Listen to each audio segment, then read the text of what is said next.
Ladies and gentlemen, welcome. Iron Lady of the Western World. Olá, ferrenhos, bem-vindos a mais um episódio do Damascast. Eu sou Rafael Zlatinski e estou aqui hoje também com a Suelen Majorri. Tudo bem, Suelen? Olá, ferrenhos, tudo bem com vocês? E estamos com nossa convidada hoje, que é a Catarina Rochamonte, que é pós-doutora em Direito, doutora em Filosofia e também ela é colunista da Antagonista. Tudo bem, Catarina? Tudo bem, como vai? Prazer estar aqui com vocês.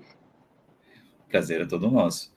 Catarina, a gente estava conversando, né, e já até focar sobre a questão da pauta em si, eu gostaria de saber, né, como que a gente entende hoje em dia como que é a questão do Ocidente, né, que a gente está falando sobre anti-ocidentalismo, só que eu acho que é importante a gente, né, como você trouxe, justamente saber como que é essa parte do Ocidente hoje em dia. Pois é, eu escrevi recentemente na minha coluna do Antagonista sobre o que é o Ocidente, né? Uma tentativa de definição. Claro que a gente não consegue tratar de um tema assim tão vasto, tão amplo em um artigo de site, né? Mas eu acho importante trazer essa discussão para o debate público, porque a gente está num movimento político que está cada vez mais esticando a corda para um anti-ocidentalismo, né? Uma crítica mesmo da nossa própria cultura e um esquecimento das nossas raízes. Então, essa questão do que é o Ocidente, ela me veio mais, até pela minha formação mesmo, né? Como foi comentado aí, eu sou uma pessoa que veio da filosofia, e a filosofia, ela está na gênese do que a gente entende como civilização ocidental, né? Então, quando você começa a ver os movimentos ideológicos, né, que graçam hoje em dia, você percebe cada vez mais, infelizmente, um distanciamento de uma espécie de trajetória que nos caracteriza como uma civilização democrática, livre. Então, alguns valores fundamentais estão se perdendo e as pessoas estão cada vez mais, digamos assim, descoladas, né, da sua própria raiz, da sua própria formação, da sua própria origem. Isso é ruim. Isso é ruim porque quando a gente se distancia do nosso legado, da nossa trajetória espiritual, da nossa trajetória intelectual, né, da história do pensamento que mudou aquilo que são os nossos valores, a gente se torna mais vulnerável a determinadas ideologias. Então, é um pouco isso, né? Como dentro da filosofia política eu tenho uma proximidade maior com uma tendência democrática, liberal ou liberal conservadora, não deixa de ser uma tendência antirrevolucionária, né? Pensando que essa perspectiva revolucionária é aquela perspectiva que pensa em destruir para construir tudo do nada, né? Então, quando a gente pensa nessa expectativa antirrevolucionária, a gente tenta buscar essa continuidade, né? A gente não vai cair no reacionarismo, mas a gente vai pensar que as reformas possíveis, elas têm que ser feitas dentro de uma base de respeito às nossas tradições, de respeito à nossa experiência, de respeito à nossa trajetória, né? Uhum. Dentro dessa definição, a gente vê que existe claramente aí uma necessidade de diferenciar um conceito de Ocidente, mais filosoficamente falando, daquilo que seria o contexto geográfico, né, de Ocidente. Essas divisões, essas diferenças vão além daquilo que seria norte-sul, leste-oeste. Dentro desse conceito filosófico, quais seriam os pontos assim que você destacaria? Porque, para a gente entender a importância da nossa origem, eu acredito que seria interessante a gente entender as principais características dela, né? O que torna ela tão importante para nós. Para eu responder essa tua pergunta, eu vou exemplificar o meu itinerário intelectual que fez com que eu passasse a cada vez mais respeitar o nosso legado, né? Como foi que eu cheguei a isso? Porque talvez fique um pouco mais claro.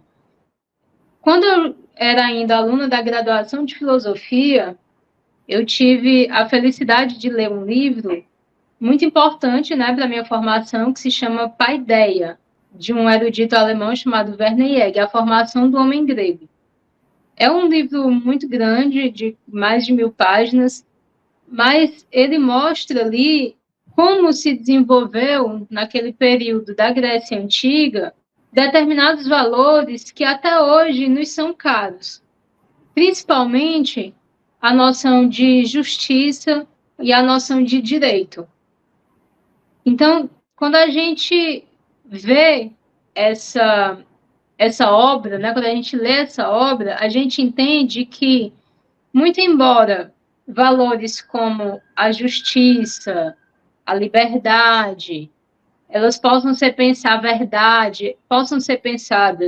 como algo absoluto, a gente também vê que dentro da nossa limitação humana, a gente precisou percorrer um itinerário, né, de experiências históricas para que nós alcançássemos esses valores. Então, o que o Jäger mostra ali é que, por exemplo, nós passamos de uma Grécia guerreira, arcaica, para uma Grécia clássica, justamente no momento em que aquilo que era considerado a virtude por excelência deixou de ser a força e passou a ser a justiça. Ou seja, aquilo que é a areté, que é o termo grego que se diz virtude, deixou de ser a destreza guerreira e passou a ser a de kaiosine, a justiça. Então, esse anelo pela justiça, essa noção de que existe uma justiça e que essa justiça precisa ser buscada, ela começa a ser assimilada na cultura. Então, esse movimento, ele vai se espalhando dentro da cultura grega. Então, quando você lê, por exemplo, um Homero e um Hesíodo, e a gente sabe que o Homero está ali no berço da nossa civilização, né? Você vai ver que, para além da questão literária, você já tem ali um refinamento de valores. Então, o herói, quando ele é justo, ele vai ser valorado positivamente na obra de Homero. Então, na obra de Hesíodo, você tem uma obra como O Trabalho e os Dias, onde se coloca a ideia de que, por mais que haja uma impiedade, uma injustiça aqui na Terra, há de haver uma justiça, né, que transcende tudo aquilo. Então, dentro dessa perspectiva da formação grega, a gente tem um momento muito importante da nossa formação que se concretiza, né, delimitando esse momento, na própria formação da polis grega, a cidade-estado. E é justamente dessa formação da polis grega que surge a política. Aí você pode perguntar, Catarina, mas a política não existe em todos os lugares, sem ser o Ocidente, não existe no mundo todo a política. A política como o exercício do poder perpassado pela racionalidade, a política como o diálogo através da persuasão em busca da melhor lei que vai reger uma comunidade em busca de um bem comum, aquilo aparece na Grécia pela primeira vez. Então, você tem ali algo grandioso. Ao lado de sociedades nas quais havia a força, né? O direito do mais forte, como se diz, que é um paradoxo, porque se é do mais forte não é o direito, começou a se estruturar justamente a ideia do direito. A ideia de que isso tem no verso de Hesíodo, né? Então, entre os animais, é a lei do mais forte, mas entre nós, Zeus nos deu o direito, Zeus nos deu a justiça. Então, essa democracia ateniense ali, o Estado jurídico ateniense, ele é esse primeiro momento que vai marcar a nossa civilização ocidental, a nossa tradição, né, política. Então, quando eu falo em Ocidente, quando se fala em Ocidente, você tem toda a razão, não se trata apenas de um local geográfico, não. Porque dentro desse pensamento, desse legado que nós queremos aqui apresentar para defender, houve várias contribuições, houve vários momentos da história com contribuições de vários povos diferentes. mas houve determinados marcos, né? Então, você tem aquele primeiro momento, que é justamente esse momento do surgimento da filosofia, do surgimento da política, um momento em que a ordem social, ela deixa de ser tida como algo que é sagrado, logo inquestionável, e passa a ser pensada como algo que pode ser modificado porque é feito pelo homem. Então, você tem uma relação aí de pensar a sociedade e a possibilidade de você questionar a sociedade, ou seja, você tem um pensamento crítico. Quando o Karl Popper, lá na frente, um pensador liberal, né, aqui já do nosso tempo, quando ele vai falar sobre sociedade aberta, ele vai remeter a esse momento da Grécia. Quando o Hayek, que é um pensador liberal da escola austríaca, um economista, ele vai falar de como nós podemos nos proteger, nos precaver desse caminho da servidão que ele está vendo ser trilhado, ele diz que nós devemos voltar para um valor fundamental da nossa civilização, que é o individualismo. E aí é um outro aspecto que nos caracteriza e que a gente não pode perder. Não o individualismo no sentido do egoísmo, não o individualismo no sentido negativo e pejorativo, mas o valor do indivíduo frente ao coletivo. Não que o coletivo não tenha importância, mas a ideia de que nós não podemos colocar esse todo social como algo maior do que o indivíduo. Porque sempre que eu penso esse todo maior do que o indivíduo, eu corro um risco de coletivismo que leva à servidão. Então, se eu continuar falando, claro que eu vou me alongar muito, mas o que eu estou querendo dizer é que existe um processo, eu acho que essa é a mensagem. O Ocidente são valores, é um percurso moral, é um percurso histórico, é um percurso intelectual. E aí você vai ter esse momento da Grécia e depois você vai ter, obviamente, o cristianismo, a mensagem do Cristo, só que antes da vinda do Cristo você tinha já o judaísmo, a religião judaica, que também faz parte do nosso processo civilizacional, que também está na base, né, da nossa formação. Por quê? Porque foram eles que receberam a mensagem monoteísta. E nessa mensagem monoteísta estava também dada uma ideia importante de que aquele povo precisava criar suas próprias leis, né? Se organizar. Então, você tem ali um povo que começa a se organizar.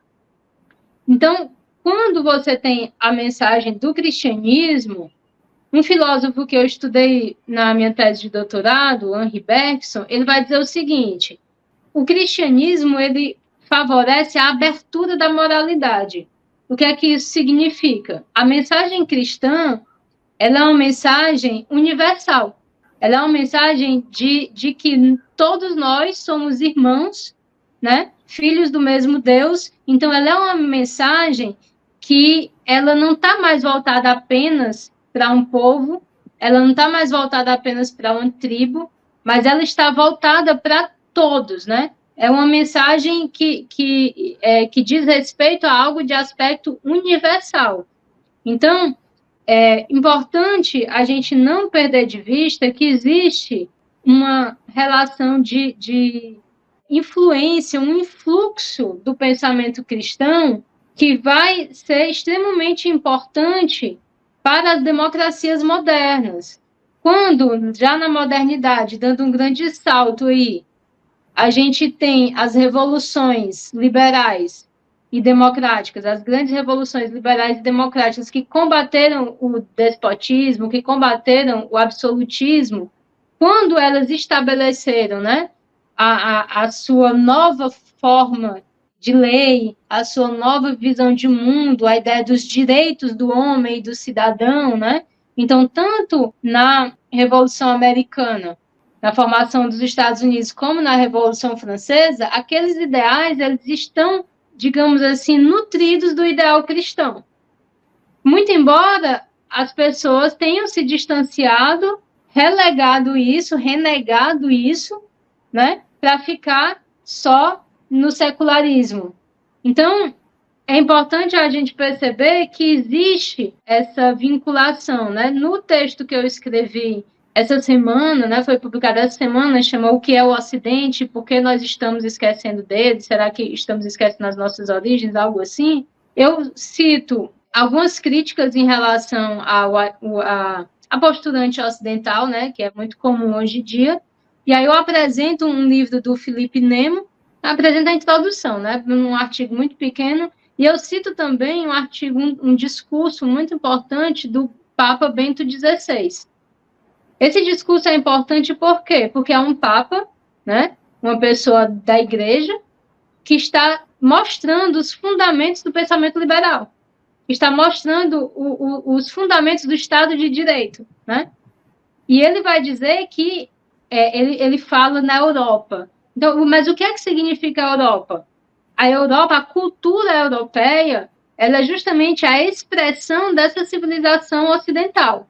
E essa civilização ocidental, ela tem um tríplice encontro, né? Vai dizer o Bento XVI.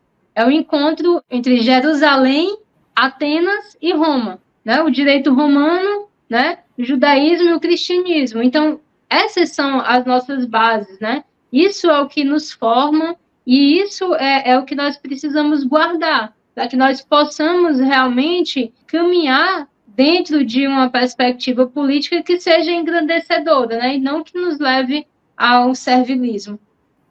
Então, por exemplo, essa parte do ocidentalismo em si, ele acaba sendo uma extensão além da parte territorial, certo? A gente, quando fala do prisma mais, como que eu posso dizer, teórico ali, ele acaba expandindo ali sobre outras regiões em si, só para entender um pouco melhor.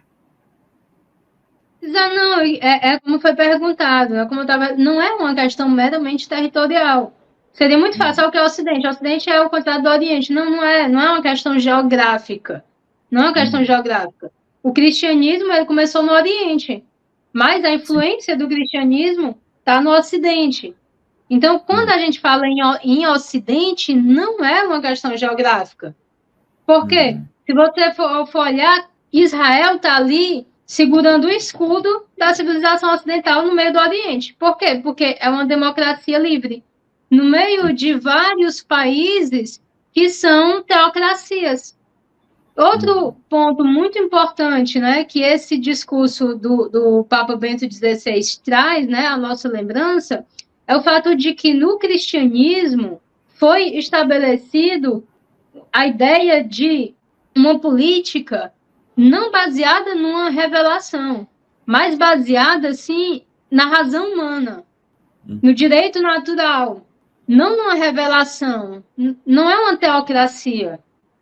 Então, o que é que a gente vê? A gente vê que esses valores, eles podem estar geograficamente fora do Ocidente, mas que eles foram formados dentro dessa estrutura, né? Dentro desse devir ocidental, digamos assim, dentro desse fluxo de pensamento. Claro que existem as diferentes civilizações e todas elas são ricas no seu conteúdo, na sua cultura, elas precisam ser valorizadas, elas nos enriquecem. É muito importante que haja essa troca de valores, de ideias. A gente não pode se fechar achando que o Ocidente é a única coisa interessante, mas dentro da perspectiva política, me parece que o Ocidente deu o passo mais largo. Então, assim, eu entendo que cada civilização tem uma espécie de missão. Você olha, por exemplo, para os hindus, né? Eu acho belíssimo a religião hindu, a história deles. Eu fiz yoga durante muito tempo, né? Então eu tenho um certo fascínio. Eu tenho um fascínio pelo Oriente. Eu gosto muito de Zen budismo. Então entende que não é uma coisa de você se autocentrar e achar que só o que importa é o Ocidente e que eu vou me fechar aqui. Não. É que o que é que o Oriente desenvolveu mais? Por exemplo, falei no yoga, né? Para dar um exemplo. Então, um certo tipo de espiritualidade muito mais desenvolvido do que o nosso, no sentido do autoconhecimento. Então, assim, o que os indianos alcançaram ali há milênios, a gente começou a descobrir aqui com a psicanálise. Chegou Freud e disse, existe um inconsciente. A Índia já sabia disso há muito tempo, já estava trabalhando como superar, sublimar esse inconsciente em busca da autoiluminação. Então, assim, eles têm aí uma espiritualidade fantástica, rica, e essa troca da nossa espiritualidade com a espiritualidade budista, com a espiritualidade indiana, é lindo. Mas o que a gente precisa entender é que dentro de uma perspectiva jurídica e política, a gente precisa pensar, sim, numa espécie de superioridade do Ocidente. Por quê? Porque a ética ocidental, ela foi pensada, digamos assim, nesse objetivo de ser universal. Então, a gente tem um problema, e eu já abro assim para vocês fazerem outras perguntas para a gente entrar em coisas mais atuais, mas tem a ver, por exemplo, a gente tem a questão do multiculturalismo, né? Então, multiculturalismo, precisa valorizar as outras culturas, claro, é o que eu estou dizendo. A diversidade cultural é importante. Eu mesmo falando, eu falo como se eu fosse uma europeia, né? Daqui a pouco alguém vai dizer, menina, tu nasceu no Ceará, tu é cearense, tá falando de civilização ocidental e tudo. Porque, claro, o Brasil, a América do Sul, tem também a sua peculiaridade, né? Então, a nossa descendência indígena, a nossa descendência africana. Então, claro que isso é riqueza, isso é exuberância, isso precisa ser considerado, a antropologia está aí para isso. Mas qual é o problema? O problema é quando, nessa perspectiva do multiculturalismo, a gente esquece que, para além das diversas culturas, todos nós somos seres racionais. E se todos nós somos seres racionais, todos nós somos seres humanos, há de haver valores universais que possam balizar a nossa conduta. Isso precisa ser pensado, e a filosofia ocidental pensou sobre isso. Então, se existe uma tribo indígena lá não sei aonde, que tem o costume de matar crianças que nascem com problema, cometer infanticídio, eu não posso simplesmente dizer que é o costume deles e que está tudo bem, porque não está tudo bem. Da mesma forma, se existe ali na civilização islâmica o hábito de você extirpar o clitóris de uma menina e de casar ela com um sexagenário, eu não posso ser um ocidental e dizer que isso está bacana e que está tranquilo, deixe quieto, porque é a cultura deles. Então, existe aí um choque de valores, e isso está muito grande agora na Europa, porque a gente tem toda essa discussão, né? Esse fluxo migratório muito grande, e o problema maior é justamente com a civilização islâmica, que foi grandiosa durante um período, teve um período da Idade Média que o Islã era efetivamente mais avançado do que o Ocidente.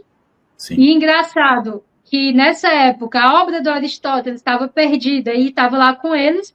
A obra do Aristóteles nos chegou só depois, isso é um outro caso, mas nós tivemos grandes filósofos árabes, né? Al-Farabi, Averroes, e eles foram muito importantes para a nossa formação. Só que depois o islamismo, ele fez o contrário do que fez o cristianismo. O que foi que o cristianismo fez? O cristianismo combateu o fideísmo, que é o fideísmo, é aquela coisa da fé pela fé, do radicalismo, de você... tinha um filósofo que era o Tertuliano, né? Credo quiem absurdo est. Creio porque é absurdo. E creio porque creio, e eu não quero saber da filosofia grega, vocês são pagãos, eu quero saber do meu Deus que morreu na cruz e pronto. Aí teve todo um trabalho de outros padres, né, de outros eruditos, de outros cristãos, que foram fazer esse diálogo com a filosofia grega, que trouxeram esse pensamento racional para dentro do cristianismo. E aí você tem a patrística, aquele momento maravilhoso da relação da fé com a razão, né, Santo Agostinho, crer para compreender, compreender para crer. E você teve aquele momento triste, dramático da Idade Média, onde o cristianismo, já como religião oficial, se recrudesceu e se misturou com o poder temporal, e teve a Inquisição, e teve todas aqueles problemas, né, do poder papal e tudo, mas no âmbito mesmo do cristianismo você teve uma reação a isso. Teóricos cristãos construíram pensamentos políticos fazendo essa separação do cristianismo, né, do poder do Papa, com o poder do rei. Mas no islamismo você teve um movimento contrário, de modo que você sabe que em todos os países islâmicos existe uma teocracia, né?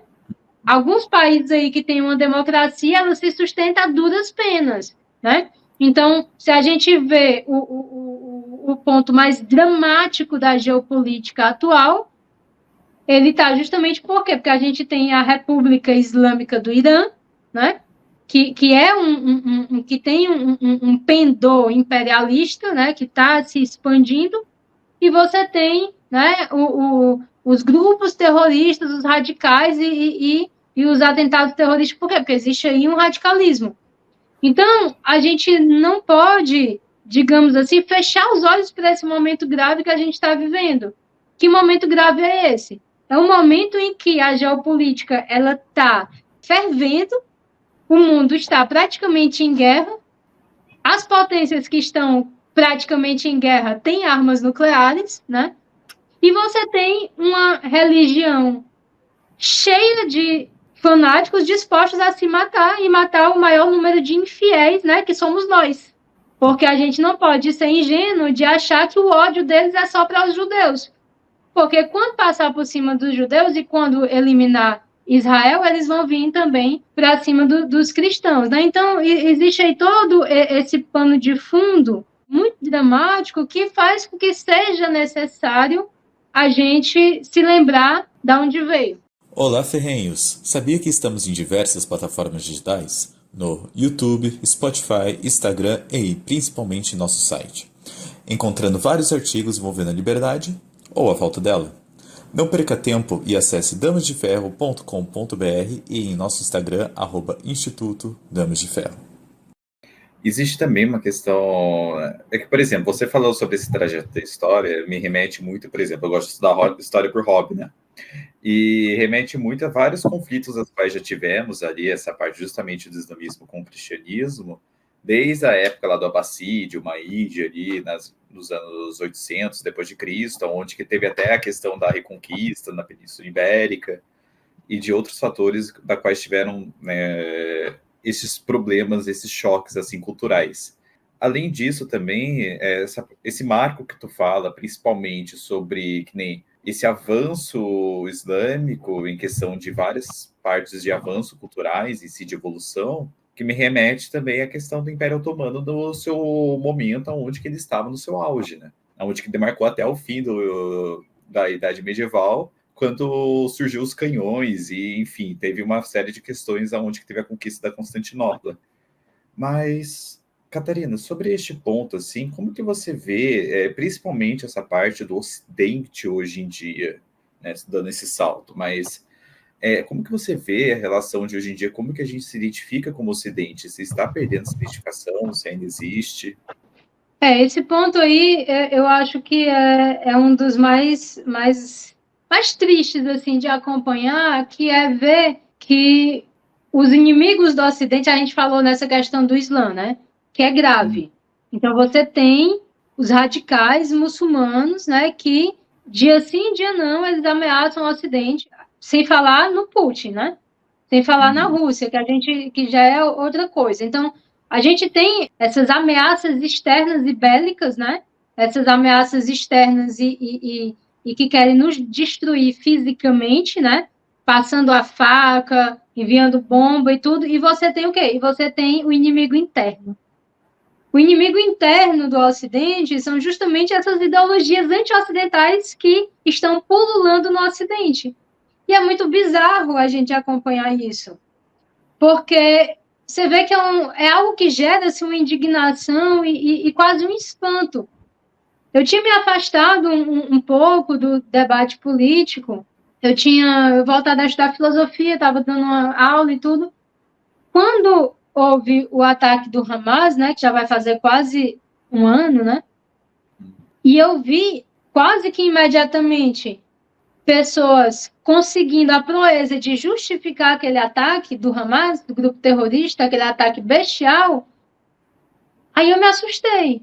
Eu vi que a coisa era muito séria, porque foi uma coisa tão agressiva, tão bestial, tão selvagem, tão repugnante, tão repulsiva, que só é comparável ao que os nazistas fizeram. E você vê que imediatamente houve quem justificasse isso, faz com que você realmente se pergunte o que é que está acontecendo com essas pessoas. E aí você vê que houve todo um trabalho realmente de aculturação das pessoas, de doutrinação, né? De transvaloração, seja lá o nome que você queira dar, e que isso passou pelas nossas escolas, isso passou pelas nossas universidades, né? E aí você faz o link desse posicionamento radical com coisas aparentemente inocentes, como, por exemplo, você mudar um currículo acadêmico.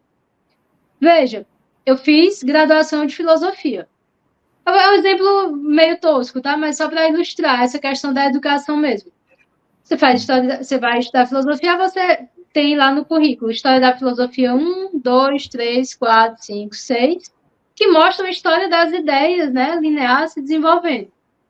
E aí, de repente, me chega um documento lá, um negócio, um movimento que é, não, a gente vai abolir as histórias da filosofia, porque não tem essa linearidade, ela é eurocêntrica. Não existe essa, não precisa dessa linearidade. Você estuda aqui, tá? Você já estudou os filósofos africanos? Meu filho, o único filósofo africano que eu estudei foi Santo Agostinho, que era africano assim, zombando, né? Mas esse movimento que supostamente quer valorizar, né, as outras etnias, os outros povos, aí filosofia negra, filosofia feminista, filosofia... Não existe isso, cara, não existe. Então, assim, você deturpa a coisa e você começa a não formar mais as pessoas. Então, o pobre coitado que entra no curso de filosofia, no lugar de ele estudar essas coisas grandiosas, maravilhosas, monumentais, que o pensamento humano foi capaz de alcançar, ele vai estudar já aqueles que estão criticando tudo isso, né? Só que eles não estudam a origem, eles não estudam a base. Isso eu estou dizendo da filosofia porque é a minha área. Imagino que deva ter algo parecido na história, deva ter algo parecido na pedagogia, deva ter algo parecido, né, no direito, entende? Então, assim, isso principalmente quando chega na filosofia contemporânea. Então, é assustador ver o que se tornou esse suposto movimento de apoio à Palestina nas universidades.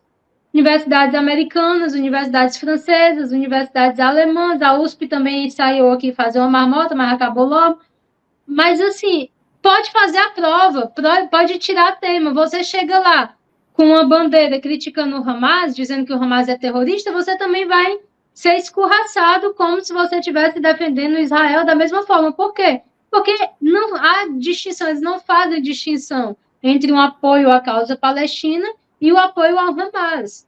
Então, isso mostra que a gente foi por um caminho muito perigoso, né?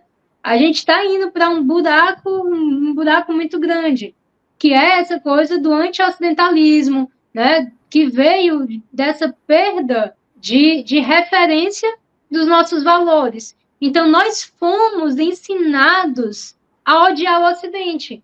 Então, desde a coisa mais simples, que é, por exemplo, aqui no Brasil, a descoberta do Brasil, né? A gente sabe, teve a questão indígena, os portugueses mataram índio, teve a questão da escravidão, teve. Foi ruim? Foi perverso? Foi. Por outro lado, você não pode simplesmente dizer que não foi importante a nossa colonização. Porque foi justamente a partir da colonização portuguesa que isso que eu estou falando, que é o nosso legado ocidental, chegou a nós. Senão nós seríamos o quê? Nós seríamos índios. Entende? A gente entrou no movimento civilizatório quando nós fomos colonizados. O colonialismo foi ruim? Foi. Em muitos aspectos foi. Mas não foi só ruim. Não foi só ruim. Então, a gente começou aí, deve ter, eu não sei exatamente qual foi o momento específico, mas a gente começou a demonizar o Ocidente, por conta do que a França fez na Argélia, do que a Inglaterra fez na Índia. Foi ruim, foi, mas, por outro lado, esses países desenvolveram valores de direito, valores de dignidade da pessoa humana, valores de liberdade. E hoje, né, eles são regidos, ou deveriam ser, por uma perspectiva, né, que dignifica a pessoa e não que diminui, né, que menospreza a pessoa humana. Então, infelizmente, a gente está nesse caos, né, nesse caos cultural, ideológico, que faz com que a gente perca um pouco a nossa própria identidade. Uhum. Eu fico imaginando até nesse cenário que, por exemplo, quando a gente retorna, historicamente falando, sobre como que era a visão de mundo, a percepção de si em várias regiões, que nem vamos focar na Europa. Nos anos de 1800 e no início de 1900, não havia esse questionamento tanto sobre essa parte da Europa, certo? Não existia tanto essa culpabilidade, né? Só que não sei se foi por conta do advento da Primeira Guerra Mundial e da Segunda Guerra Mundial que acabou surgindo justamente essa questão de que o cenário em si ocidental não está produzindo, não está sendo fruto de coisas boas, somente de coisas ruins. E com isso foi de um pêndulo indo para outro lado de repulsa às questões em si enquanto culturais ocidentais. Ô, Rafa, eu vou complementar o que você falou com uma observação que eu fiz essa semana. Eu estava assistindo um documentário que deveria ser apenas a história de um crime e a investigação desse crime, e ela perpassa, porque algumas pessoas são do Oriente, e ela perpassa por algumas coisas no Irã. E ele chama o Shah, o antigo rei do Irã, de ditador, e fala da Revolução Popular Iraniana, e não fala nada do Ayatollah, ele não fala nada do Khomeini. O Khomeini é um lindo, um santo, um cara gente boa, que todo mundo tem que amar. Então, assim, eu achei isso tão engraçado, porque era só para contar a história da investigação, o negócio está documentado, era só você contar o que está documentado e seguir em frente. Eu vejo uma visão de funil, que você faz um engrandecimento daqueles pontos que, como a própria Catarina falou, existem pontos ruins, você amplia eles excessivamente, como se só existisse eles, e esquece de virar para o outro lado e falar, mas espera aí, também houve evolução aqui, também houve ajuda ali, também houve uma invenção aqui. Então eu acho que, junto com isso que você falou, será que essa visão de funil contribuiu, assim, Segunda Guerra, depois Guerra Fria, e essa guerra ideológica que foi a Guerra Fria de quem é o bom, quem é o mal? Isso deve ter ajudado muito na construção desse pensamento anti-Ocidente dentro do próprio Ocidente. Legal vocês terem falado na questão das duas grandes guerras, né? Porque, de fato, o Holocausto foi aquilo que a Hannah Arendt chama de mal absoluto, né? Nos mostrou até onde o ser humano é capaz, né, de ir em quesito de maldade. Realmente isso aconteceu no Ocidente, né, na Alemanha, o berço ali da cultura, da filosofia, e realmente isso é uma questão, né?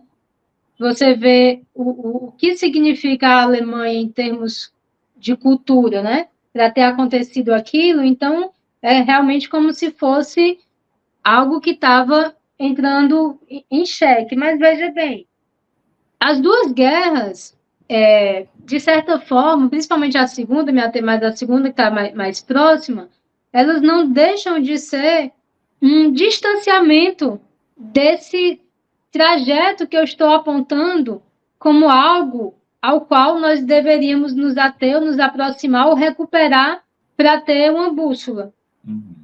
Porque, veja bem, não sei se eu me fiz entender desde o começo, mas é importante tentar esclarecer isso.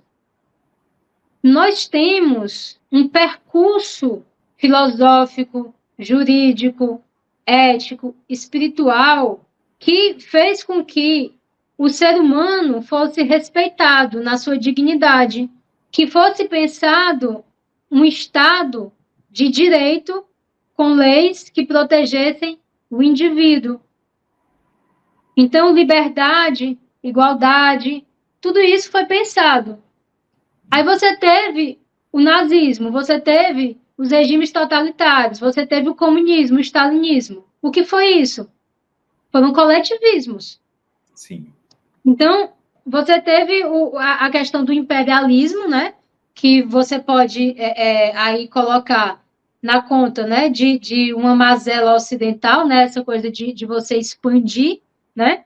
Mas essa expansão por si, embora tenha acontecido no âmbito dos países ocidentais, ela não representa esse legado ocidental propriamente dito que eu estou apontando como algo que é nobre, louvável, que precisa ser defendido, entende? Sim. Então, é como se fossem desvios, porque a história ela vai se efetivando por desvios.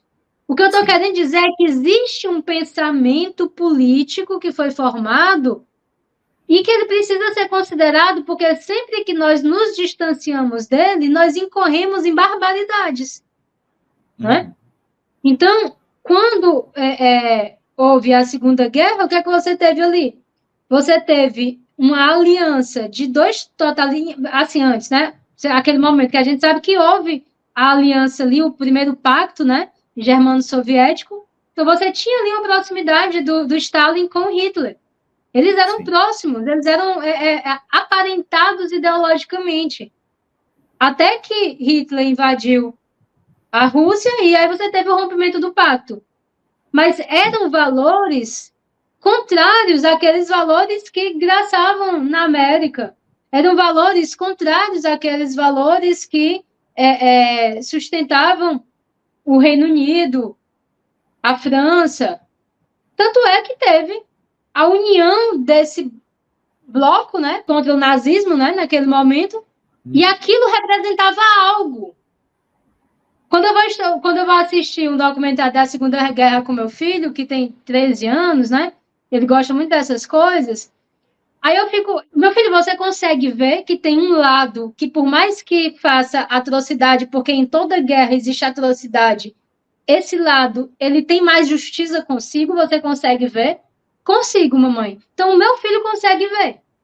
Mas o cara que estudou história, que foi doutrinado, ele não consegue ver.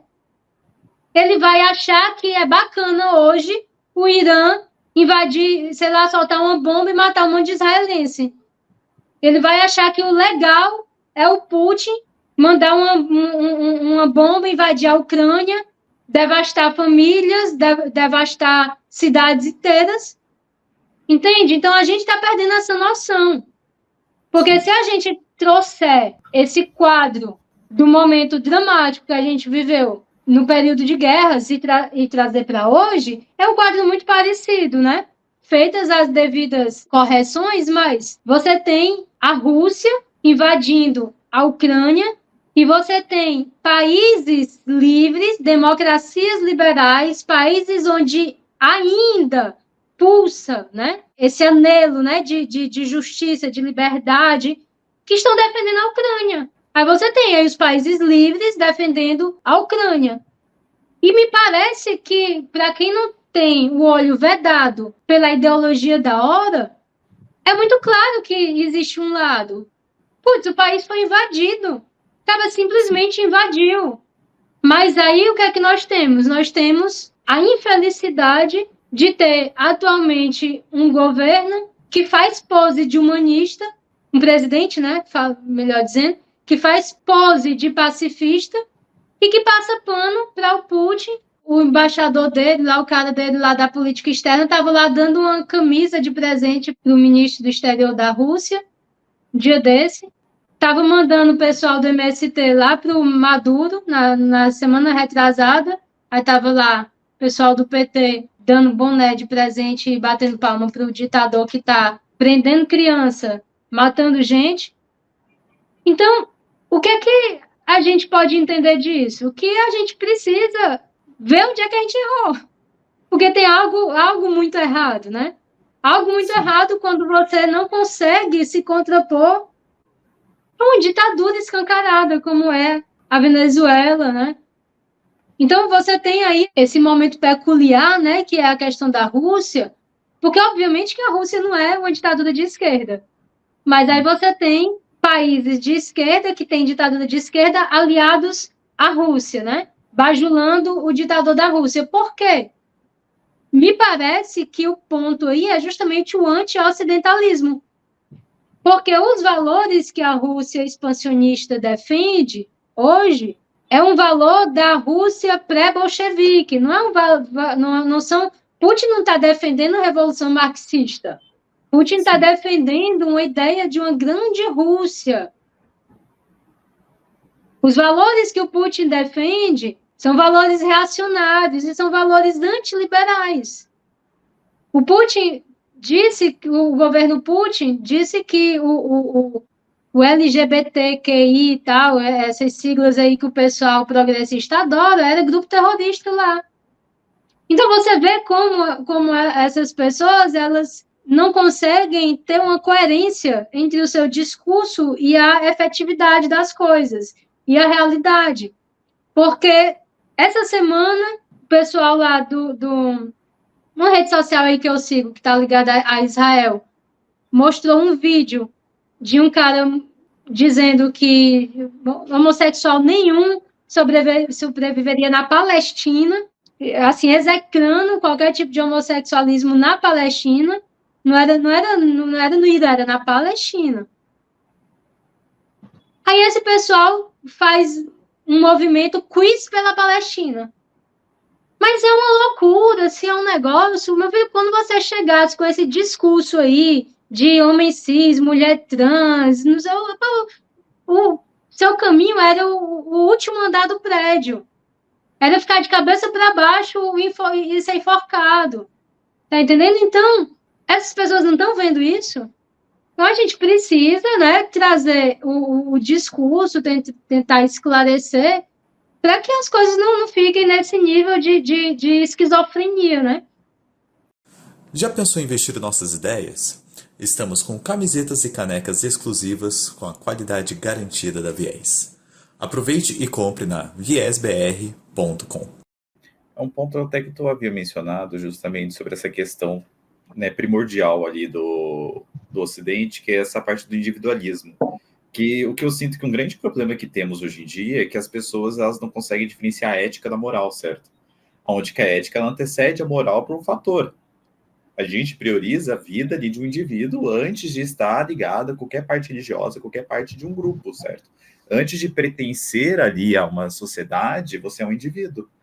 E hoje em dia as pessoas pensam que, na verdade, tanto a moral quanto a ética está no mesmo campo. Não é? Bom, posso comentar? Sim. Pode, à vontade. Do ponto de vista, na filosofia, eu não sou muito afeita a essa questão de diferenciar ética e moral. Eu trato tudo como a mesma coisa, né? Porque na filosofia esses âmbitos eles se confundem mesmo. Mas eu acho que eu entendi a tua questão. A tua questão é mais de fazer uma diferenciação entre ética e religião, no sentido de defender eticamente determinados valores que preservem o indivíduo, independente de religiões, né? Eu acho que esse aspecto ele é fundamental, por quê? Porque quando a gente começa a apontar a loucura, né, que é essa esquerda identitária, essa esquerda progressista, que faz tábula rasa dos nossos valores e começa a abrir flanco para o Islã, a gente esquece que também tem um outro lado, que é o lado reacionário, que também é muito perigoso para a democracia. E aí, o que está acontecendo, pelo menos no Brasil, né, para a gente trazer a discussão um pouco para a gente, o que eu noto é que, de uns tempos para cá, as pessoas pegaram, assim, uma certa ojeriza da esquerda, né, da esquerda identitária, e aí elas fizeram um movimento muito radical para a direita, e abre dos peitos, assim, para dizer que é de direita, mas sem saber que direita também não é um negócio muito legal, não. Porque, vamos lá, né? A gente falou há pouco de dois totalitarismos. A gente falou do nazismo e do stalinismo. Os dois regimes que a Hannah Arendt, os únicos dois regimes que a Hannah Arendt chama de totalitário, né? Rússia sob Stalin e a Alemanha sob Hitler.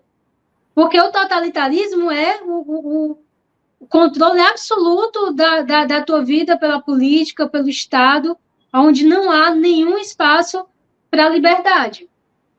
Agora, esse movimento do nazismo, ele tem sim um desenvolvimento na história das ideias que vem da direita.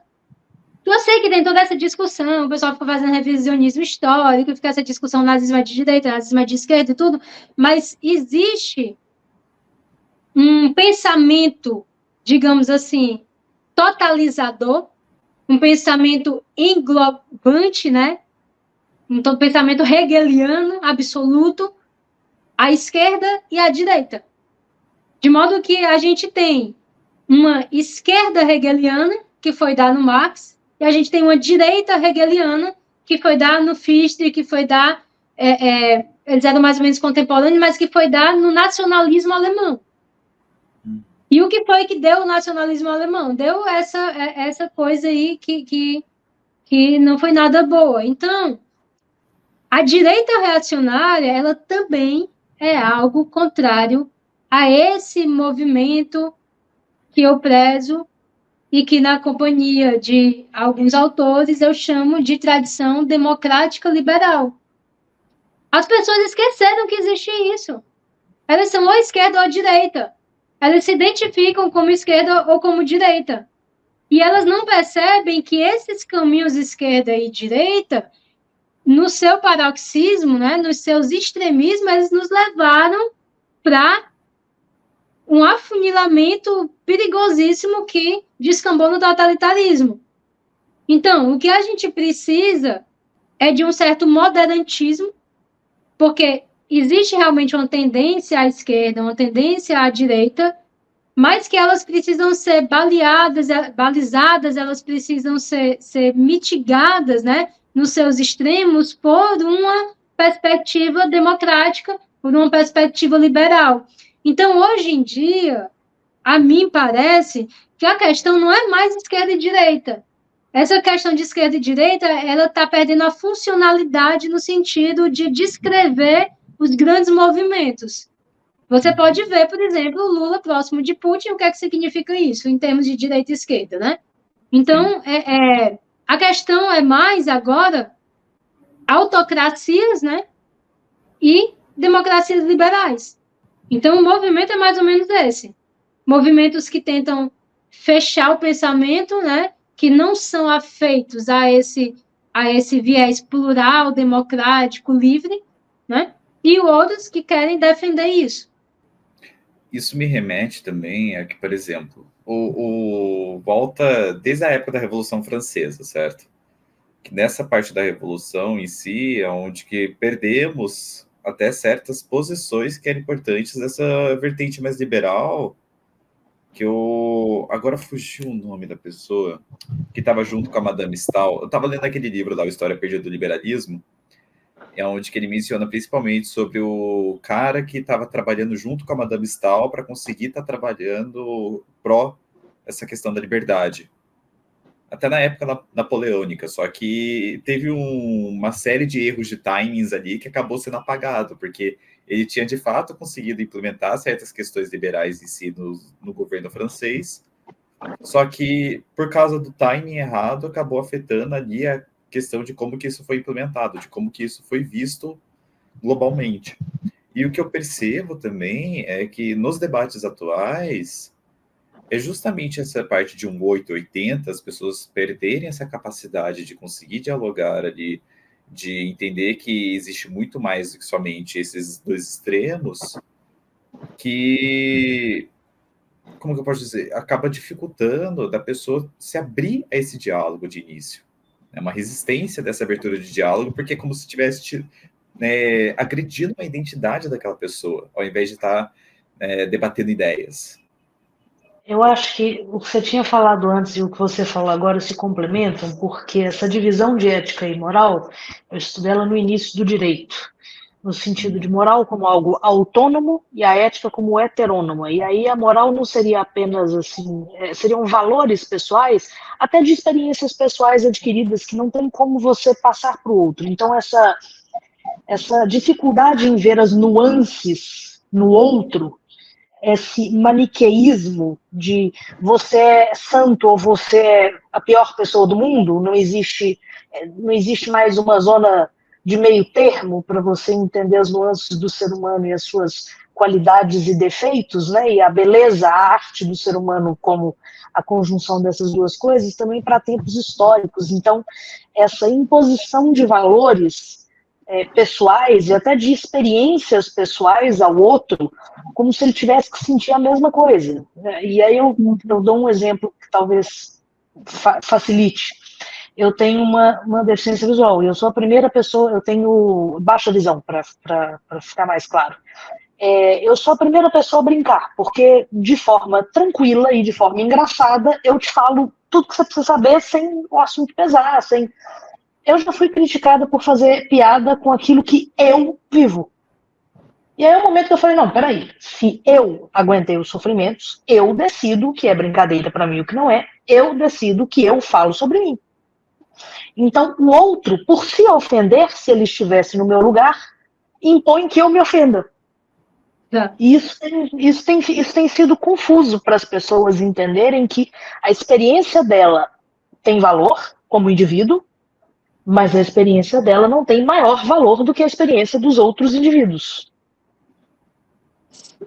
Isso que você falou é muito, muito interessante, e eu acho que eu estou entendendo o ponto de vocês. É algo realmente que diz respeito ao liberalismo, a gente pensar uma ética a partir do indivíduo e respeitar essa ética do indivíduo, né, que pode e deve florescer à sua própria maneira. É justamente esse ponto. Se a gente pensa na filosofia, dois grandes nomes assim da ética e da moral, a gente pode comparar e tentar ilustrar um pouco essa situação. A ética aristotélica, ela é um tipo de ética que está mais nessa pegada do autoaperfeiçoamento do indivíduo, né? Como eu vou escolher aquilo que é bom para mim? Então, eu vou escolher o meu bem. Eu preciso de liberdade para eu determinar o meu bem, porque eu sou um indivíduo singular e eu sei o que é bem para mim. O que é bem para mim não é o bem para todos os outros. A perspectiva platônica é uma perspectiva mais metafísica. Então, Platão vai falar no bem absoluto, no bem em si, né? Então, você tem essa pegada mais... soa mais platônico, né? Algo que seja absoluto. Soa mais aristotélico, algo que diga mais respeito a essa forma do indivíduo, né, moldar a sua própria vida. E isso é muito importante a gente falar, por quê? Porque o liberalismo, ele trabalha bem justamente com essa ética aristotélica. Porque o liberal, ele vai dizer o seguinte, não cabe ao Estado, não cabe ao governo normatizar a minha conduta individual. Não cabe a ele dizer o que é o bem em si para mim. Isso é algo da minha vida privada. Então, essa separação que o liberalismo faz, ela é fundamental. E ela está muito esquecida hoje em dia no Brasil, porque o que a gente mais vê é a gente se dizendo liberal, que é extremamente reacionário, que está querendo impor aí os seus valores aos outros, né? Mas se a gente for lá para o liberalismo moderno, né, para o pai do liberalismo moderno, a gente traz ali a reflexão do John Locke, que é mais conhecido pelos dois tratados, mas ele tem um livro fundamental que é a Carta sobre a Tolerância. E quando o John Locke defende ali a tolerância, veja, ele está defendendo aquilo no âmbito de uma ferrenha guerra religiosa, onde os protestantes onde os cristãos em si estão se matando, né? Católico matando protestante e aquela coisa toda. E aí o que acontece? O que o Locke traz é a ideia de que a fé é algo da alçada do indivíduo. Eu não posso impor pelo Estado que você tenha que ter determinada fé e tudo. Então, isso é algo que vai sendo aceito por outros liberais. Então, isso é quase um ponto pacífico, ou deveria ser um ponto pacífico dentro do liberalismo. E aí, isso realmente tem se perdido.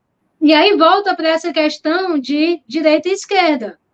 Então, a gente tem o pessoal que critica, né, a esquerda radical, a esquerda identitária, a esquerda progressista, e imediatamente se identifica como de direita. E a gente tem nessa direita umas coisas bizarras. A gente está tendo realmente uma mistura de religião e política que não me parece que seja algo positivo de maneira alguma. Então, eu sou cristã, tenho meu papel religioso em um outro contexto e tudo, mas eu acho que as coisas precisam ser separadas. Por quê? Porque tem muita gente que está instrumentalizando a fé política, está instrumentalizando esse medo das pessoas de perder os seus valores, né? Essa coisa, a minha família, os meus valores, o cristianismo, está instrumentalizando isso e está usando isso politicamente da pior forma. A gente tem um candidato em São Paulo, não sou de São Paulo, mas o cara disse que levantava defunto e que ia para um cemitério para rezar para o pessoal ressuscitar, ficou rezando para a mulher se levantar da cadeira de roda, é candidato a prefeito e vai defender os valores cristãos. É um negócio totalmente bizarro. Então, a gente não deve confundir a defesa dos valores do Ocidente com esse reacionarismo aloprado, porque não tem nada a ver com isso, né? Não tem nada a ver com isso. Inclusive, se você for reacionário, o Putin, ele já convidou você para ir para a Rússia, é sério. O Putin liberou um documento, ele assinou um documento dizendo que todo mundo que fosse do Ocidente, que renegasse os valores liberais do Ocidente, podia ir para lá, que a Rússia ia dar o visto lá com facilidade. Você veja que o que a Rússia está projetando para o mundo não é nada que diz respeito aos liberais. E a gente vê gente aí sendo seduzido pelo discurso do Putin, né? E um pessoal, tanto à direita como à esquerda.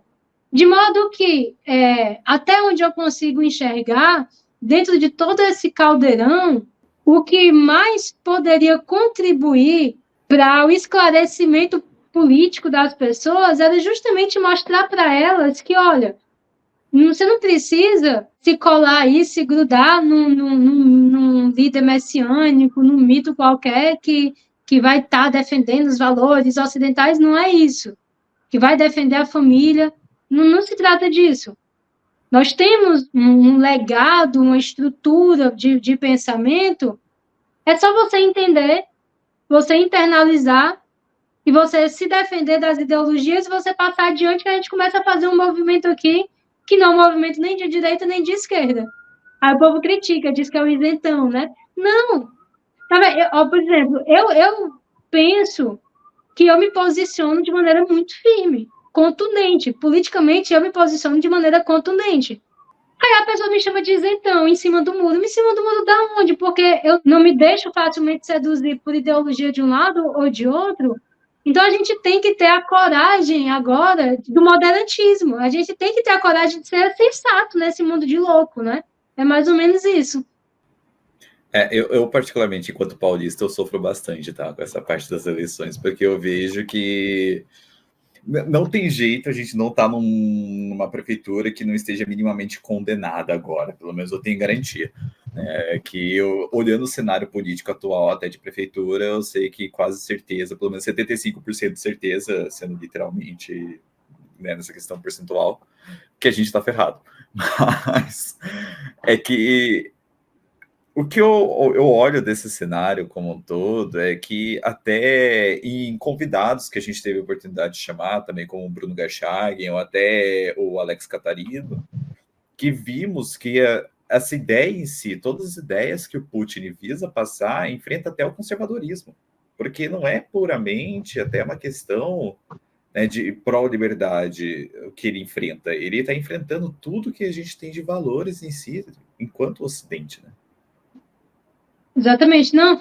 O Putin não é conservador no sentido alto do termo, digamos assim. Você fala no Bruno Gachag, ele é um cara que entende conservadorismo e ele traz sempre essa ideia de que o conservadorismo não é reacionarismo, né? Outro escritor também que eu recomendo muito é aquele português que escreve na Folha, eu tive com ele até recentemente no Liberty Fund. Mas, enfim, Putin não é o melhor exemplo de conservadorismo de jeito nenhum. A ideia do Putin é outra. Putin é um expansionista, eu ia dizer algo mais grave dele, né? Porque me parece realmente tão perigoso quanto um Hitler era naquela época. Sim. Então, a gente não pode, de maneira alguma, atribuir a qualificação de conservador a Putin, a Bolsonaro. Por quê? Eu botei o Bolsonaro na jogada porque a gente estava falando essa coisa da direita e da esquerda, né? Que eu acho que está se perdendo um pouco, né? Que a gente precisa esquecer esses nomes. Porque o conservadorismo, ele é você atentar para a experiência vivida pelos seus ancestrais, você respeitar o legado, né? Então, o que eu estou fazendo aqui?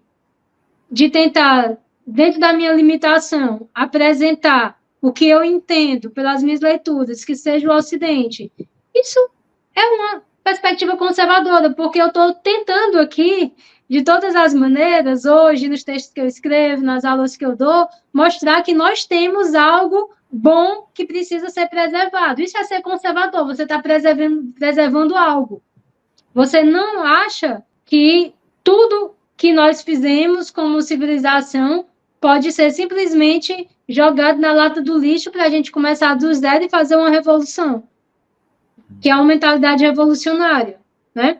Então, essas duas frentes, tanto de esquerda como reacionária, né? O Putin não dá nem para classificar, mas ela é anti-ocidental. A gente pode classificar como anti-ocidental.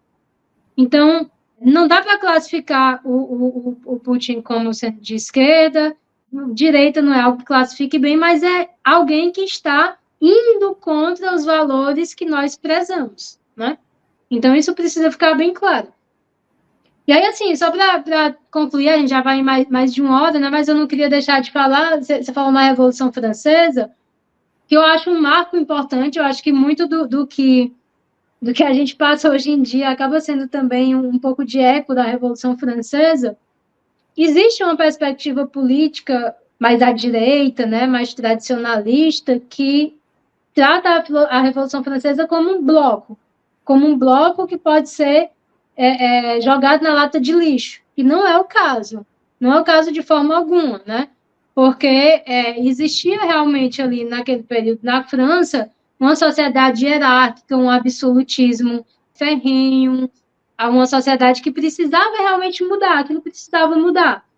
E o ideal de igualdade, liberdade e fraternidade é o ideal que eu trago para mim. É o ideal, é isso. Igualdade, liberdade e fraternidade. O problema é que houve o radicalismo.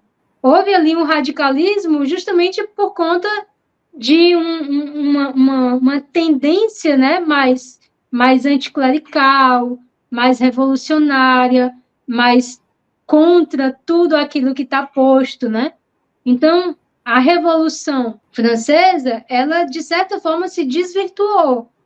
Então, eu acho que importa fazer essa distinção, que foi um marco importante para a nossa história, né? Declaração dos Direitos do Homem e do Cidadão e tudo, mas que acabou entrando por uma vertente muito radical, e essa vertente ela ainda está sendo, digamos assim, sustentada por essa mesma ideologia anti-ocidental que a gente tem hoje. Eu também escrevi 2 textos sobre as eleições na França, as eleições mais recentes. Por quê? Porque você tem lá um quadro bastante interessante, que é o seguinte: normalmente, o antissemitismo estava ligado à direita, né? O antissemitismo, nazismo, holocausto, tal, a gente sabe que existe todo o antissemitismo. Houve o antissemitismo do próprio cristianismo, houve um antissemitismo de direita. O antissemitismo existe aí há muito tempo, mas, de uns tempos para cá, você raramente vê um antissemitismo cristão, de alguém dizendo, os judeus são ruins porque mataram o nosso Deus, porque mataram Jesus. Isso é um negócio que ninguém nem ouve mais falar. Eu não vejo movimentos neonazistas por aí matando judeu. É muito pouco, é um negócio muito pontual. Por outro lado, você tem o antissemitismo islâmico e o antissemitismo de esquerda. Porque lá, o nome da direita francesa, que estava assustando todo mundo, lá o pessoal, não sei o que, era a Marine Le Pen. Aí teve uma marcha logo lá no começo da guerra, Hamas-Israel, começou a ter os movimentos antissemitas lá e teve uma grande marcha contra o antissemitismo. A representante da direita estava lá na marcha contra o antissemitismo, a Marine Le Pen. Por outro lado, o representante do partido de extrema esquerda lá, que é o France Insoumise, a LFI, La France Insoumise, não foi, e é um cara que está totalmente pactuado com o radicalismo islâmico. Então, você tem lá o que os franceses chamam de islamogauchismo, islamo-esquerdismo. Então, você tem esse movimento, e esse cara, o Jean-Luc Mélenchon, que é o cara da extrema-esquerda francesa, ele tenta resgatar o Robespierre. Ele é admirador do Robespierre. Estou falando isso para fazer o gancho com a Revolução Francesa, para você ver como são os ecos, né? Então, esse mesmo cara que é extremista, né, que fez declaração dizendo que o Hamas era resistência, que vomita aquele ódio contra Israel, ele é um cara extremamente intelectual, e dentro da intelectualidade dele, ele tem todo um movimento para dizer que essa história de negligenciar o Robespierre não pode, porque o Robespierre foi o cara. O Robespierre foi o cara que levou à frente o terror francês. Então, você tem esse radicalismo que está voltando, né? E que precisa ser combatido. Esse ímpeto violento, revolucionário, ele precisa ser combatido. E como é que você vai combater isso? Com essa moralidade, né, digamos assim, que nos faz entender que a violência, ela não se justifica. Eu não posso nem fazer um paredão para fuzilar antirrevolucionários, né, como faria um Che Guevara, como eu também não posso invadir os kibbutz lá e estuprar mulheres, degolar bebês e queimar famílias, porque eu sou da resistência palestina. Então, a gente não pode banalizar a violência dessa forma sob justificativa alguma. Então, assim, para não me alongar muito e tentar deixar alguma coisa importante, alguma mensagem, essa ideia de que, às vezes, a ideologia ela nos cega. Ela nos cega porque ela nos ludibria, fazendo a gente acreditar que é bom porque defende causas nobres, porque está lutando pela causa palestina, e nos impede de ver o mal quando o mal é concreto, quando ele está ali na nossa cara. Aí você justifica um mal bestial, aberrante, que foram as atrocidades que o Hamas cometeu, porque os judeus fizeram um assentamento na Cisjordânia, porque historicamente nada, meu filho. O que aconteceu agora foi aquilo ali. Você consegue ver que aquilo é mal ou não? Se você não consegue ver, você está embotado.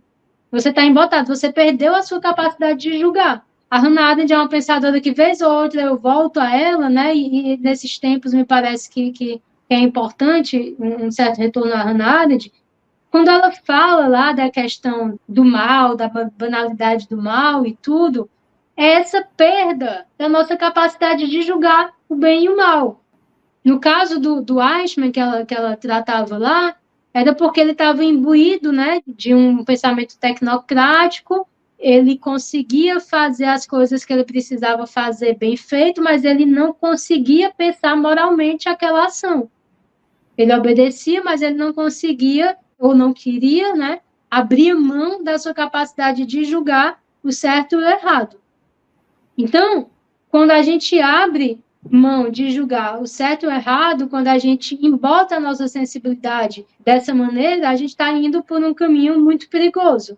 Quando eu vi as pessoas justificando o Hamas e quando eu me dei conta da onda de antissemitismo que tomou conta do mundo novamente, eu entendi como foi possível o nazismo. Porque a gente da nossa geração, a gente se pergunta às vezes, como foi possível alguma coisa acontecer? Aí hoje eu estou vivendo uma situação que eu digo, eu já sei como foi possível. Eu já sei. Eu entendi como foi possível, né? Um embotamento muito grande. De fato, é realmente algo que a gente vê que a história acaba se repetindo conforme a gente acaba deletando e desvalorizando a questão desse estudo de uma maneira mais para conseguir complementar, para conseguir, né, entender como que acontecem os eventos, certo? Mas, Catarina, muito obrigado por estar aqui hoje. Foi uma aula, eu achei maravilhoso o episódio. Obrigado, Sueli, por estar aqui com a gente. Obrigada, Eu que agradeço por estar aqui com vocês. Eu já estou aqui pensando no que eu vou acrescentar na minha leitura, assim, baseado em todos os autores que ela citou, em todas as belas referências. Muito obrigada, Catarina. É realmente, assim, não é só uma aula, mas é um enorme prazer de falar de algo tão importante, de relembrar valores que são atemporais, que são universais e que nós precisamos falar mais sobre eles até para propagar mais a sua importância. Que bom encontrar pessoas onde existe alguma ressonância, né, naquilo que a gente diz, naquilo que a gente pensa. É muito bom. Obrigada. Eu agradeço. E aos ferrinhos que assistiram até aqui, aguarde para o próximo episódio. Até mais. Tchau, tchau. Até mais, ferrinhos. As opiniões do convidado não representam a posição do Damas de Ferro enquanto instituição.